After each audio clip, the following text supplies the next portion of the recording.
How's it going, guys? Today was church sale slash garage sale day. I woke up at 7:30, hit a couple church sales, and the only thing I found was I picked up this truck right here. It's an old RC Radio Shack 4x4. They're still pretty collectible. I ended up picking that up for $1.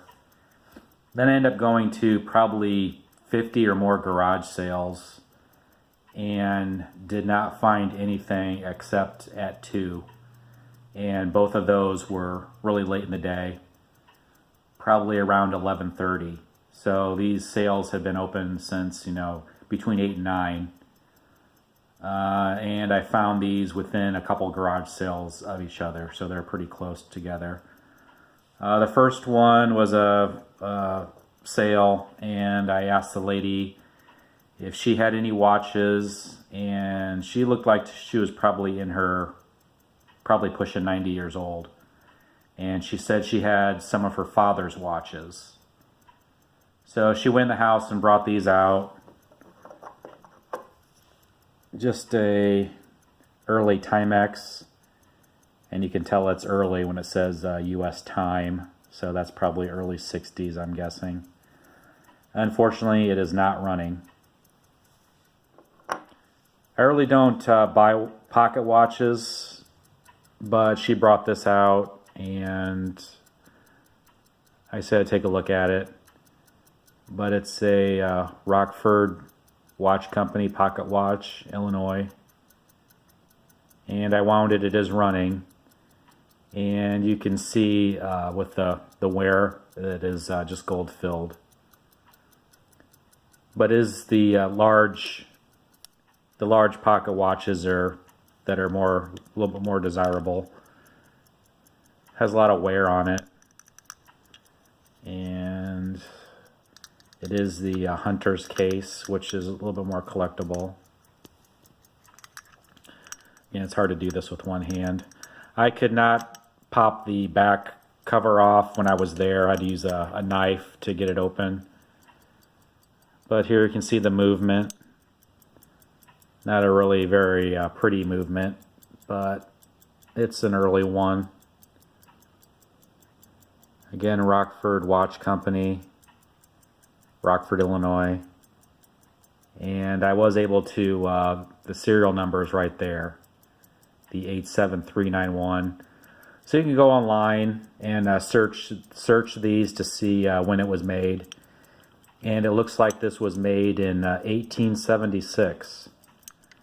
So it's pretty amazing to have a watch, 140 years old, still working. And I asked her how much she wanted, and she said she had no idea. So I don't really know how to price pocket watches. I just kind of go by what they generally sell for at estate sales. And generally around here, you can pick these up for $25 to $50 generally, just for the gold filled versions. Obviously, it depends on if it's a railroad watch or what other special, how rare it is. It greatly increases the value. Again, I have no idea about pricing these, so I made her an offer of $40 and she accepted it. So $40 for both watches. This one has really little or no value, maybe $10 or $15 to somebody that wants to possibly restore it. But this will go in my personal collection. And then I went to another garage sale and came across this stuff. Again, this was really late in the day. I asked them if they'd been busy, and she said that they'd had all kinds of people go through, and never ceases to amaze me that how people can skip things over. So she said I saw this, and I said, oh, did you have somebody work for the railroad? And she said her husband retired from the railroad. So this is a Norfolk and Southern pin. and it's actually marked 10 karat gold, 10K there. So that was $5. I weighed it. It's 2.8 grams. And just the scrap value on this is close to $50. And that was $5. So she also had this sitting on the table. And you can see all silver trays, $20. I thought this was pretty interesting. This looks like to be a shaving mug. I wasn't sure if it was sterling or not, but it is says Italy silver plate. But still early 1900s probably, shaving mug. And every estate sale, garage sale, when I see this, I always go through it. Even professional run estate sales, if they have a box of silver plate, every time I go through it, because 1 in 50 times they will miss sterling, and you can pick up sterling for next to nothing. So I was going through it, looking at this one. Kind of looked plated to me, and no markings. I did end up finding a mark. It's kind of hard with this this camera and this lighting, but Sheffield reproduction, so that's just a silver plate. Another way to determine if something has a good chance of being sterling is when it's cut like this. It kind of, I think the companies did this to save on weight. So if you come across this, there's a decent chance it might actually be sterling. But again, this one, I looked all over for the markings, and the markings around this are around the edge. And this piece is also silver plate.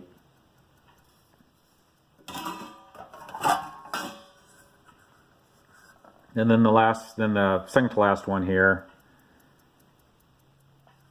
Again, this kind of looked almost sterling. Not any wear through it, where you could see, copper color.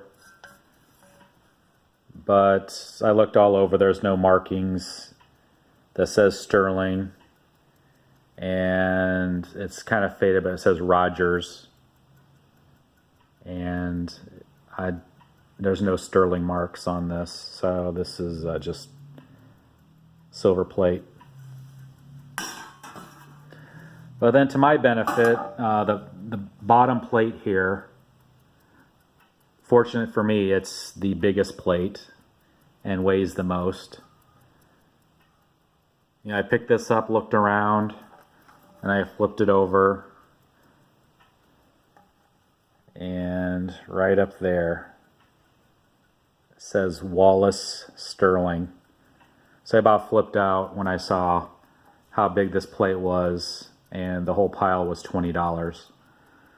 So this weighs almost 12 ounces. So it's a massive plate. There's my hand. So this is about 12 ounces, and the scrap value on this is $173. So that's a great find. This is probably one of the biggest pieces of sterling I've ever found.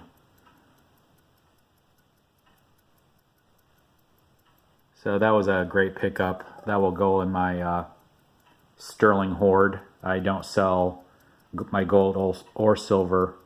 I hoard it, put it in the safe.